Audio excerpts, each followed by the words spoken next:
Hello Ayman, কি করতেছো? এই যে দেখেন, এটা কি জানেন? হ্যাঁ, এটা হলো যে মজাদার ডিম আলুর ভর্তা শুকনো মরিচ দিয়ে করেছি।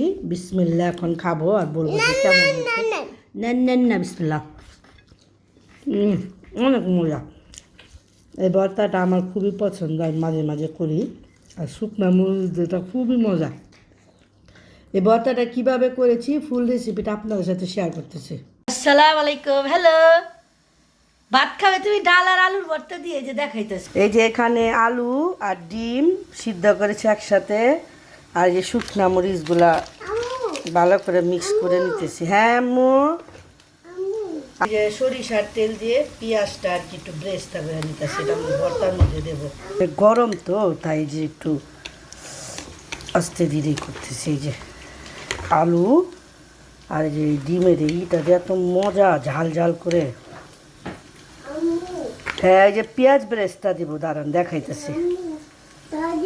এই যে মিক্স করেছি, একটু আদা ভাঙাটা ডিমটা আদা ভাঙা করেছি। এখন এই যে পেঁয়াজ ব্রেস্তা দেখাইতেছে, হয়ে গেছে।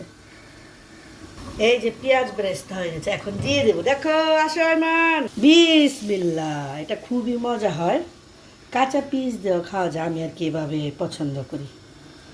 হ্যাঁ, এই যে অনেক গ্রান পেঁয়াজ ব্রেস্তার।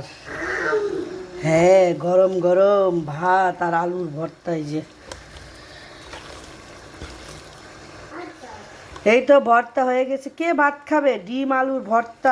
হ্যাঁ, এই যে টমেটো ধনে পাতা দিয়ে পাতলা মুসুরির ডাল আর এই যে চিকেন। চলো আমরা এখন, তো এই তো সবাই ভর্তাটা কার কার পছন্দ বইলেন, খাবো এখন। হ্যাঁ, মনও খাবে ভর্তা। কাঁচা পেঁয়াজটা হচ্ছে আমার কাছে ব্রেস্তাটা ভালো লাগে পেঁয়াজের।